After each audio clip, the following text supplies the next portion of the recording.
अस्सलाम वालेकुम नाजरीन, आप देख रहे हैं पीटीएन न्यूज और मैं हूं आपकी होस्ट कुरातुलैन। शामिल करते हैं आज की अहम खबरें। महकमा मौसमियात की कराची में 100 मिलीमीटर तक बारिश की पेशनगोई अलर्ट जारी। हैदर में तेज़ तूफ़ानी बारिश के बायस स्कूलों में छुट्टी का ऐलान कर दिया गया है। सिंध पे असरअंदाज मानसून सिस्टम डीप डिप्रेशन में तब्दील हो गया। महकमा मौसमियात ने शहर में 100 मिलीमीटर से ज़्यादा बारिश और अर्बन फ्लडिंग का खदशा ज़ाहिर कर दिया है। महकमा मौसमियात के मुताबिक सितंबर में भारत की जानिब से डिप्रेशन दाखिल होना गैर मामूली है। मली नदी में बारिश के बाद सैलाबी सूरत हाल पैदा हो गई है। सिंध में अगले 12 से 24 घंटों के दौरान तूफ़ानी बारिशों का अलर्ट जारी कर दिया गया है। सिंध के जनूबी अजला में तेज़ हवाओं के साथ शदीद बारिश का इम्कान है।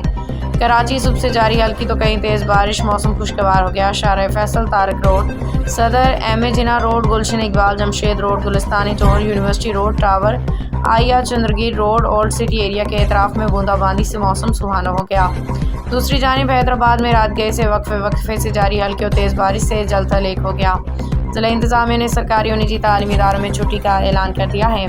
नोटिफिकेशन के मुताबिक छुट्टी का ऐलान महकमा मौसमियात पीडीएम में जारी अलर्ट की रोशनी में किया गया। आज तमाम निजी और सरकारी तालीमी इदारे बंद रहेंगे। न्यूज स्टूडियो से फिलवक्त के लिए इतना ही। मज़ीद खबरों और अपडेट से बाखबर रहने के लिए देखते रहें पीटीएन न्यूज।